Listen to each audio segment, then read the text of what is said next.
Selamat berjumpa kembali dengan saya di dalam program Saat Teduh Sains Surabaya. Kita hari ini diberikan kesempatan kembali lagi oleh karena kemurahan Tuhan bisa sama-sama merenungkan kebenaran firman Tuhan. Kita akan melanjutkan kitab Roma pasal yang ke-13 ayat 8 sampai ayat 14 hari ini.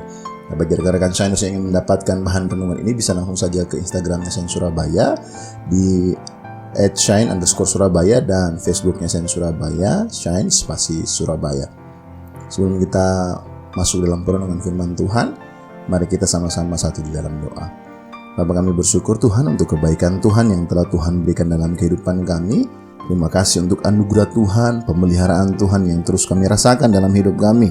Dan saat ini kami mau merenungkan kebenaran firman-Mu. Tuhan bekerja, Roh Kudus jamah hati kami, buka pikiran kami, sehingga firman ini menjadi landasan hidup kami untuk kami melangkah pada hari ini Tuhan. Nah, hamba-Mu yang akan menyampaikan kebenaran firman juga Tuhan berkati, pakai, berikan hikmat bagi hamba-Mu ini sebagai alat-Mu untuk menyatakan kebenaran-Mu Tuhan. Terima kasih Bapa, di dalam nama Tuhan Yesus, haleluya. Amin. Hari ini kita akan merenungkan kebenaran firman Tuhan dengan tema bangkit dan bercahayalah. Dalam Roma pasal 13 ayat 8 sampai ayat yang ke-14. Begitu saja kita semua untuk buka Alkitab kita dan saya akan membacakan firman Tuhan bagi kita semua. Kasih adalah kegenapan hukum Taurat. Janganlah kamu berhutang apa-apa kepada siapapun juga, tetapi hendaklah kamu saling mengasihi, sebab barang siapa mengasihi sesamanya manusia, ia sudah memenuhi hukum Taurat.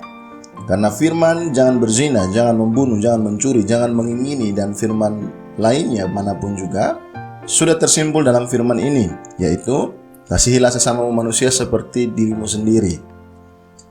Kasih tidak berbuat jahat terhadap sesama manusia, karena itu kasih adalah kegenapan hukum Taurat.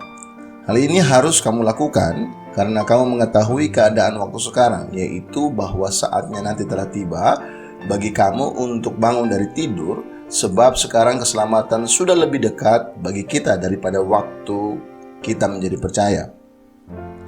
Hari sudah jauh malam, telah hampir siang. Sebab itu, marilah kita menanggalkan perbuatan-perbuatan kegelapan dan mengenakan perlengkapan senjata terang. Marilah kita hidup dengan sopan seperti pada siang hari, jangan dalam pesta pora dan kemabukan, jangan dalam percabulan dan hawa nafsu, jangan dalam perselisihan dan iri hati. Tetapi kenakanlah Tuhan Yesus Kristus sebagai perlengkapan senjata terang, dan janganlah merawat tubuhmu untuk memuaskan keinginannya. Ayat pokoknya di ayat yang ke-11. Hal ini harus kamu lakukan karena kamu mengetahui keadaan waktu sekarang, yaitu bahwa saatnya telah tiba bagi kamu untuk bangun dari tidur, sebab sekarang keselamatan sudah lebih dekat bagi kita daripada waktu kita menjadi percaya. Saudaraku yang kekasih, Roma pasal 13 ayat yang ke-8 sampai ayat yang ke-14 ini, Rasul Paulus menegaskan kepada kita semua bahwa berbicara tentang kasih, berbicara tentang hukum Taurat terkait dengan jangan membunuh, jangan berzina, jangan mengingini dan sebagainya, semuanya berbicara tentang kasih. Dan sebenarnya apa yang disampaikan oleh Rasul Paulus ini merupakan apa yang disampaikan oleh Tuhan Yesus. Tuhan Yesus pernah berkata bahwa cuma ada dua hukum yang terutama dalam kekristenan, yaitu kasihilah Tuhan Allahmu dengan segenap hidupmu, akal bunimu, kekuatanmu, kemudian kasihilah sesamamu seperti engkau mengasihi dirimu sendiri. Nah, di dalam Roma pasal 12 kemarin kita renungkan dan sampai pada pasal 13 ini, Rasul Paulus sebentar berbicara antara hubungan antar sesama manusia. Dan dengan demikian dia mengatakan bahwa kasih merupakan adalah kegenapan dari hukum Taurat. Itu juga sama seperti apa yang Yesus katakan bahwa dia datang bukan untuk menyediakan hukum Taurat, tapi dia datang untuk menggenapinya dan menyempurnakannya. Sehingga apa yang dikatakan dengan 10 hukum Taurat ini semua berbicara tentang antara hubungan kita dengan Allah dan hubungan kita dengan sesama. Tapi ketika kita melihat secara jujur dan secara mendalam di dalam kehidupan kita saat ini, di keadaan masa ini ya, dan di zaman modern ini ya, memberikan tantangan yang sangat besar bagi setiap kita, setiap orang percaya dalam mempraktekkan kasih yang nyata. Di zaman di mana segala sesuatu dipermudah oleh teknologi, sehingga interaksi antar manusia jadi semakin berkurang. Kasih pun semakin direduksi keberadaannya. dan hanya ditunjukkan dengan dari hal-hal material semata. Artinya kalau engkau mengasihi, maka engkau harus memberinya pun menjadi takaran. Siapa yang lebih besar, itulah yang dianggap yang paling mengasihi. Akhirnya orang cukup berdonasi saja jika kalau seandainya ingin melakukan kasih. Media sosial menjadi sarana untuk menunjukkan perhatian, namun terbatas hanya kepada hal-hal fisik semata. Banyak orang yang mau melakukan kepedulian kepada sesamanya bukan sebenarnya semata-mata karena dia peduli, tetapi dengan maksud dan motivasi yang lain. Mungkin untuk terkenal, mungkin untuk menyiapkan nama baik, mungkin untuk membranding dirinya, sehingga akhirnya di kemudian hari dia mendapatkan nama yang baik dan dapat dipercaya, sehingga menunjang karirnya sebagai orang-orang yang mungkin berkaitan dengan publik. Sehingga perbuatan baiknya pun kita tidak bisa melihat motif yang sebenarnya seperti apa.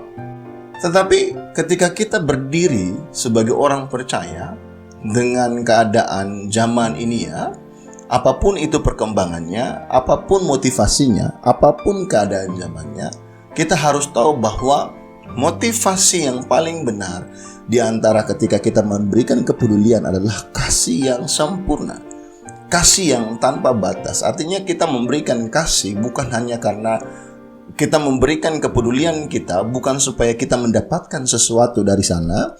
Kita memberikan kepedulian kita sebagai bentuk kasih kita, bukan untuk nanti kita mendapatkan nama baik atau sebaliknya, tetapi karena ada nilai yang kita dapatkan dari Kristus dalam hidup kita, sehingga terimplementasi dalam kehidupan kita dalam hal kita mengasihi sesama. Jadi kita mengasihi mereka bukan karena mereka nanti bisa menunjang karir kita dengan nama baik dan sebagainya.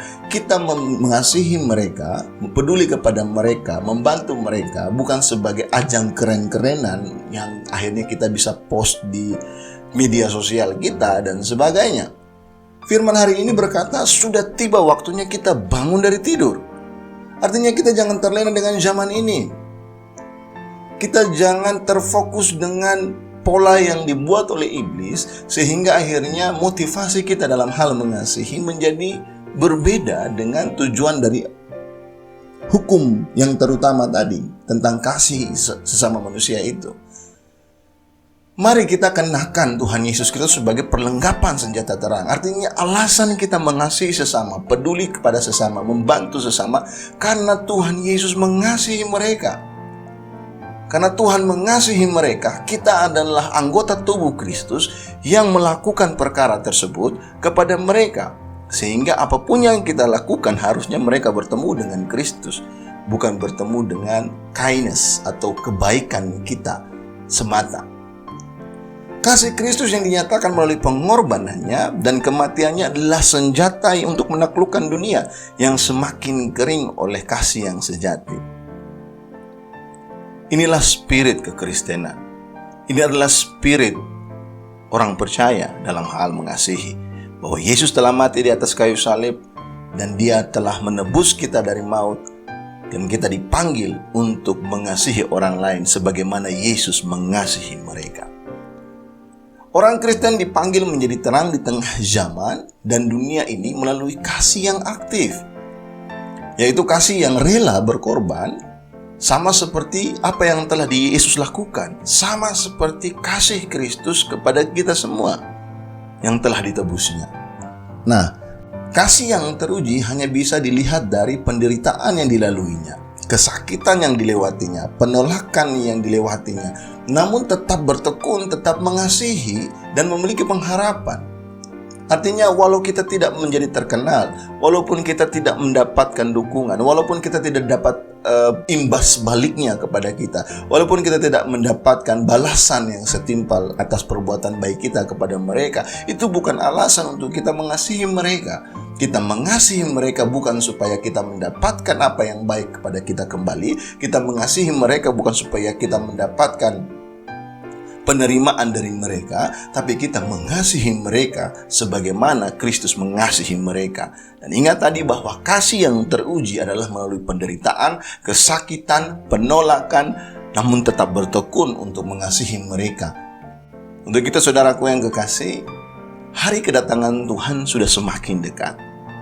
Karena itu, mari terus menyatakan dan melakukan kasih itu di dalam hidup kita.